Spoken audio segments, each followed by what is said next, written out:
Very good morning to all. This is Dr. Ravindra Reddy, Civil Service Guidance. ఎన్నో రోజుల నుంచి లక్షల మందిని వెయిట్ చేసినటువంటి జాబ్ క్యాలెండర్ మనకు రావడం జరిగింది ఆంధ్రప్రదేశ్లో. జాబ్ క్యాలెండర్ కూడా చాలా క్లారిటీగా ఏ మంత్లో ఏ డిపార్ట్మెంట్లో నోటిఫికేషన్లు వస్తాయి, ఎన్ని పోస్టులు వస్తాయి, చాలా క్లారిటీగా ఇవ్వడం జరిగింది. కొన్ని సంవత్సరాల నుంచి వెయిట్ చేసినటువంటి అభ్యర్థులకు నిజంగా శుభవార్త. వచ్చే ఉగాది కల్లా, వచ్చే రంజాన్ కల్లా ఒక మంచి పోస్ట్లో ఉండాలంటే this is right time to start study. ఒకసారి జాబ్ క్యాలెండర్ మనం చూస్తే మే 15 అంటే రాబోయే మే 15 హైయర్ ఎడ్యుకేషన్లో 1500, బహుశా అది డైట్ లెక్చర్ కావచ్చు, డిఎల్సీ డిగ్రీ లెక్చరర్స్ కావచ్చు, బీడీగా లెక్చరర్స్ కావచ్చు, పాలిటెక్నిక్ లెక్చరర్స్ కావచ్చు, 1500 పోస్టులు మనకు ఉంటాయి. ఆగస్టు 15 తారీఖు తీసుకుంటే మనకు గ్రూప్ 1 91 పోస్టుతో గ్రూప్ 1 వస్తుంది. డిప్యూటీ కలెక్టర్లు, డిఎస్పీలు ఉంటాయి. At the same time home department అంటే పోలీస్ శాఖలో మనకు చాలా పోస్టులు మనకు కనిపిస్తున్నాయి. 2778 పోస్టులు మనకు కనిపిస్తున్నాయి. ఆ తర్వాత అదర్ డిపార్ట్మెంట్ పంచాయతీరాజ్ కానీ లేకపోతే రెవెన్యూ కానీ అలాంటి వాటి లోపల 928 మనకు కనిపిస్తున్నాయి. సెప్టెంబర్ 15 ఆ మంత్లో గ్రూప్ 2 రాబోతుంది 750 పోస్టుతో. అదేవిధంగా ఇంజనీరింగ్ శాఖ లోపల 500 పైన ఉన్నాయి. అదర్ డిపార్ట్మెంట్ కూడా 500 పైచకి మనకు కనిపిస్తున్నాయి. లాస్ట్గా అక్టోబర్ 15లో స్కూల్ ఎడ్యుకేషన్, ఇంటర్ అంటే డిఎస్సి కావచ్చు, పండిట్స్ కావచ్చు, జేఎల్స్ ఇలాంటివన్నీ కూడా దాదాపుగా 3000 పైచలకు పోస్టులు మనకు ఉన్నాయి. మొత్తం 10,060 పోస్టులు మనకు ఏపీ గవర్నమెంట్ మనకు రిలీజ్ చేయడం జరిగింది. మరి మనకు తక్షణ కర్తవ్యం ఏమేంటి అంటే మనకు డిగ్రీ అనేటువంటిది కామన్, ఏ పోస్టుకైనా డిగ్రీ కామన్. కానీ ఒక బీటెక్ కొన్ని పోస్టులు ఉంటాయి అనమాట.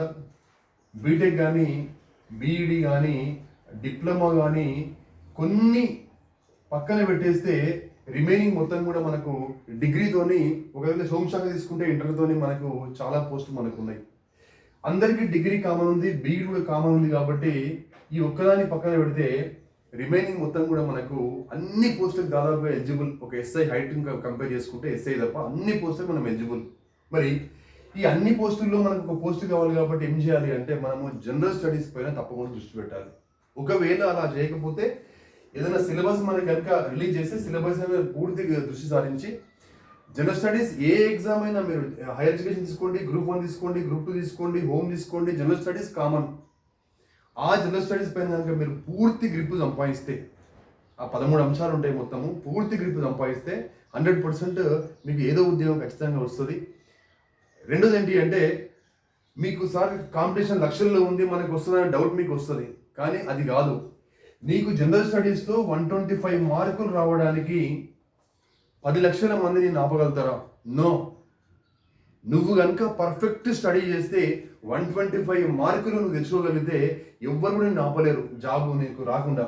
కాబట్టి 125 టార్గెట్ పెట్టుకొని మీరు చదివితే, ప్రిపరేషన్ స్టార్ట్ చేస్తే 100% అందులో 2 పోస్టులున్నా, మీ కేటగిరీలో 2 పోస్టులున్నా, 3 పోస్టులున్నా, ఓపెన్లో 2 పోస్టులున్నా, 3 పోస్టులున్నా ఆ తప్పకుండా పోస్ట్ మీదే అవుతుంది. At the same time hire ఎడ్యుకేషన్లో మనకు స్కూల్ ఎడ్యుకేషన్లో బాగుంది కాబట్టి జనరల్ స్టడీస్ సబ్జెక్టు పరంగా మీరు పర్ఫెక్ట్ ఉంటే 100% గెస్టెడ్ పోస్ట్ మీరు ఖచ్చితంగా మీరు పొందేటువంటి అవకాశం ఉంటుంది అనమాట. Definitely you will get 1 గెస్టెడ్ post if you have more command on general studies and as well as subject. This is proved. Okay, right.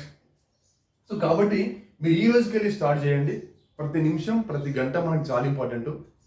ఈ రోజుకి వెళ్ళి స్టార్ట్ చేసి సిలబస్ ముందర పెట్టుకొని national current affairs, international current affairs ఒక పార్ట్గా daily పెట్టుకొని ఒక at least ఒక 1 year నుంచి మనం కనుక కరెంట్ అఫైర్స్ చూస్తే ఏది కూడా మిస్ చేయం. అందరూ కూడా ఇవాళ సివిల్ సర్వీస్లో ఇంటర్వ్యూ ఇచ్చిపోయిన వాళ్ళు కానీ, సివిల్ సర్వీస్కి 3 సంవత్సరాల నుంచి ప్రిపేర్ అవుతున్న వాళ్ళు కానీ, అటెంప్ట్ కోసం వెయిట్ చేస్తున్న వాళ్ళు కూడా ఈ హైయర్ ఎడ్యుకేషన్కు, హోమ్ డిపార్ట్మెంట్కు, గ్రూప్ 1కు, గ్రూప్ 2కు తప్పకుండా కాంపిటీషన్ ఇస్తారు వాళ్ళు డెఫినెట్గా. ఫర్ ఎగ్జాంపుల్ ఇంటర్మీడియట్లో జేఎల్ కూడా వాళ్ళు ప్రయారిటీ ఇస్తారు. ఎందుకోసం కూడా గెస్టెడ్ పోస్ట్ అనమాట. కాబట్టి వాళ్ళ పోటీని తట్టుకోవాలంటే ఈ రోజుకి వెళ్ళి 100% మీరు స్టార్ట్ చేయాలి. మీకు 125 GS టార్గెట్ పెట్టుకొని ఎవరైతే ముందుకెళ్తారో 100% they will crack this job, one job among this job calendar. కాబట్టి ఈ రోజుకి వెళ్ళి ప్రిపరేషన్ స్టార్ట్ చేయండి. మరి ఒకవేళ జేఎల్, డిఎల్లో ఎలాంటి క్వశ్చన్లు ఉంటాయి అని మనం చూస్తే నెక్స్ట్ క్లాస్లో మీకు ఎకనామిక్స్లో, ఒకవేళ జేఎల్ ఎకనామిక్స్, డిఎల్ ఎకనామిక్స్ రాయాలనుకున్న వ్యక్తులు ఎకనామిక్స్లో తప్పకుండా ఒక వీడియో చేస్తాను. అదేవిధంగా సిలబస్ మొత్తం చూసిన తర్వాత ఈ హైయర్ ఎడ్యుకేషన్ పైన గ్రూప్ 1 పైన గ్రూప్ 2 పైన కూడా క్లారిటీగా మీకు ఒక క్లారిటీ అందించే ప్రయత్నం చేస్తాను. అది చాలా మీకు యూస్ఫుల్ అవుతుందని అనుకుంటున్నాను. Thank you very much. ప్రిపరేషన్లో ఉన్న వాళ్ళు కంటిన్యూ అలాగే చేయండి. ప్రిపరేషన్ చేద్దాం అనుకున్న వాళ్ళు ఈ రోజుకి వెళ్ళి ప్రిపరేషన్ స్టార్ట్ చేయండి. మనకు డేట్ ఉంది, ఎగ్జామ్ డేట్ ఉంది. కాబట్టి all the best. Don't worry about competition. 5 లక్షల మంది అప్లై చేసిన నీకు 125 మార్క్స్ జిఎస్లో వస్తే, 120 మార్క్స్ నీకు సబ్జెక్ట్లో వస్తే, ఆ సబ్జెక్ట్ అంటే జనరల్ స్టడీస్ అంటే మన గ్రూప్ 1 కూడా పనికి వస్తుంది.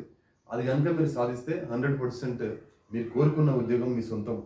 నెక్స్ట్ ఉగాది కల్లా జాబ్లో ఉండి ఉగాది పచ్చడి తీసుకుంటారు. జాబ్లో ఉండి రంజాన్కు అల్లాకు మీరు నమాజ్లో పాల్గొంటారు. Okay, all the best, all the very best.